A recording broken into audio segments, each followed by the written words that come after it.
Everybody, Charlie here from Raptorium, back up on the mountain on what you can see is a beautiful day. Just about ready to snow on me here. So up here to do a little bit of shooting, relaxing, talk about Raptorium. Um, just a little bit why it was started, kind of, the vision or the driving force behind it. It was started originally to address problems that I saw on the Ravencoin network with their assets. I was one of the original kind of heavy supporters of Ravencoin. And I loved what they were doing. I thought it was revolutionary the way they were doing it. Great. But I saw a big problem with trust being required to transfer assets or non fungible tokens. So, I put it to the developers and why not smart contracts? Why not bring in smart contracts? So these non fungible tokens can be transferred trustlessly on the blockchain. And I was met basically by a brick wall. I didn't want to hear anything about it. I was kind of ignored on it. And for me, it was a big problem. And, I only banged my head on a brick wall a few times because, well, it hurts. So I banged my head a few times and I went with Raptorium. And so that was the original reason why it started. Started as a Ravencoin code fork. We had problems with the code, some exploits, bad code, etc. Happened a few times, enough to make us that decide to move away from it, and we forked Dash code base after a bunch of research, and that turned out to be really the best move. So that's why it all started, and then from there it kind of snowballed into how can we make it decentralized for the miners? Uh, Allow anybody anywhere kind of to partake and participate and support the network. And that's where Ghostwriter came in. Main thing being to keep FPGA and ASICs off the network, because as soon as they hop on the network, your decentralization is cut way down. The entry cost is high. The knowledge needed is, for FPGA anyways, is high. You need to deal with the bit streams. It's expensive for the hardware. So that's why Ghostwriter was developed, and that has been doing its job. We have tens of thousands of miners all over the world mining with their CPUs. That's been great. So after that, I mean, the whole thing about Raptorium, as far as I see it, is, you know, bringing in features that we think the community and the end users will want, but doing it in a way that is safe and easy to use. The major barrier for crypto is ease of use. And that's why we're doing smart contracts the way that we're doing them, with common code that most developers, they know. So we want to keep it accessible, easy to use for anybody, anywhere, anytime. That like I said, that's a major barrier for crypto.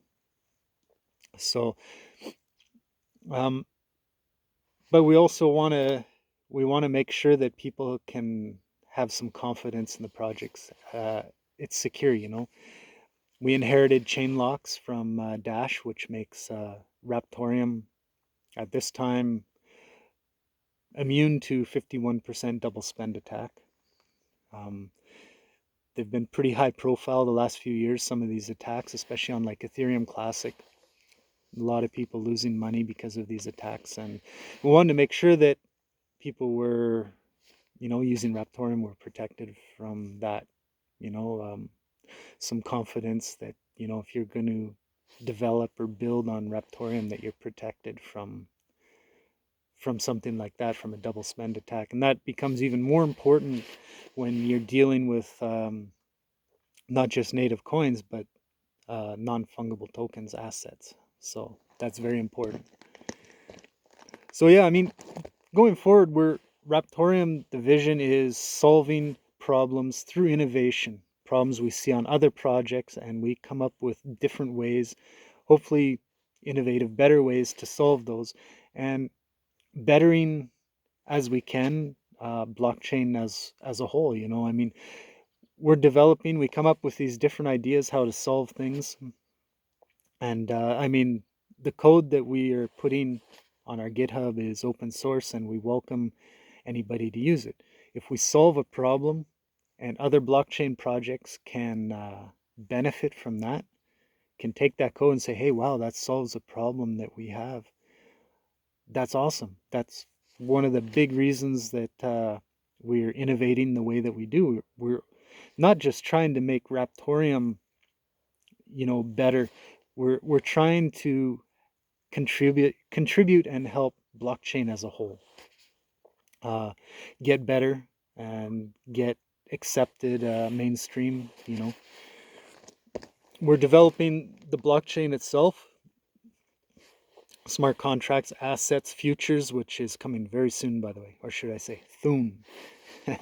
But we're not stopping there. I mean, we're also going to develop a web-based marketplace, which will be open source that anybody can use, where anybody can set up a marketplace and bring people in, allow them to sell items and attach non-fungible tokens to those items, which is very cool because I mean that serves as like a digital proof of authenticity and ownership, and it also adds traceability to that project. I mean, that token within the marketplace, it follows the item, so you can trace it, you can see where it goes, um,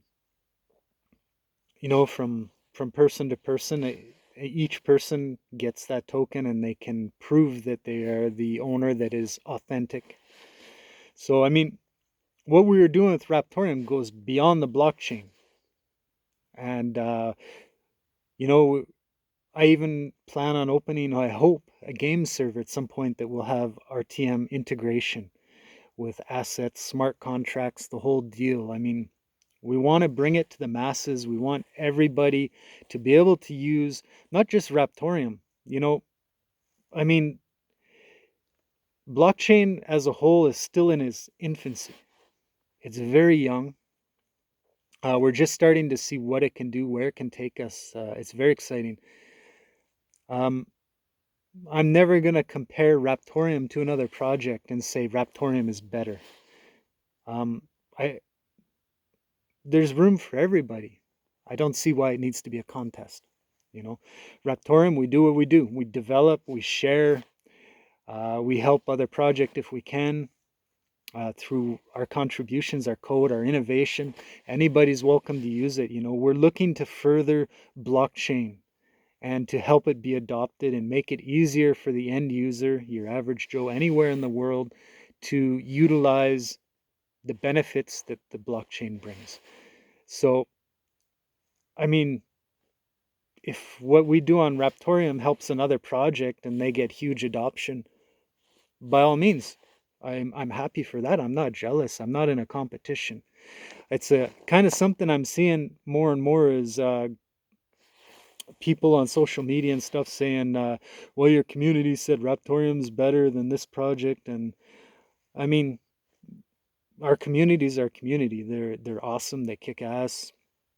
They're very enthusiastic, no doubt. But I mean, speaking for myself as a co-founder of Raptorium, I don't believe Raptorium is better than any other project.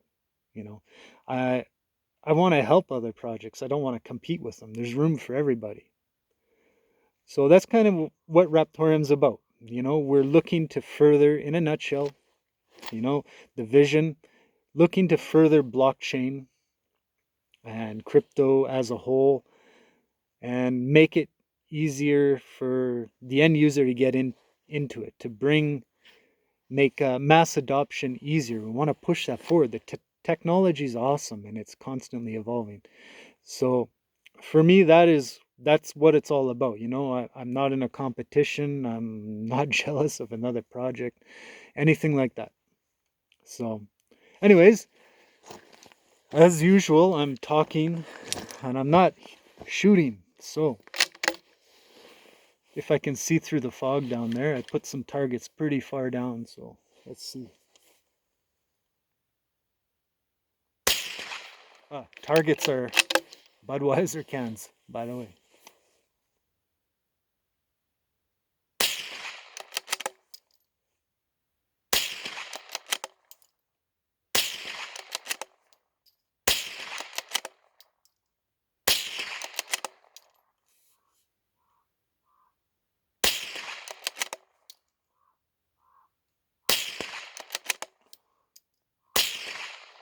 I'm not sure if you heard that ricochet. That was pretty good.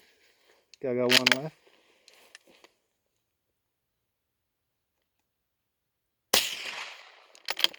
Yeah, that's it. So anyways, that's kind of a brief, you know, why Raptorium was started, kind of the view we have behind it, and where we're going. I mean, we're not going anywhere. You know, we're here for the long run. We're developing for the future, and trying to bring as much as we can blockchain to the masses and push that knowledge and recognition and all that of the technology forward. So I hope you enjoyed the video. Hope you have a great week. Great weekend. Thank you.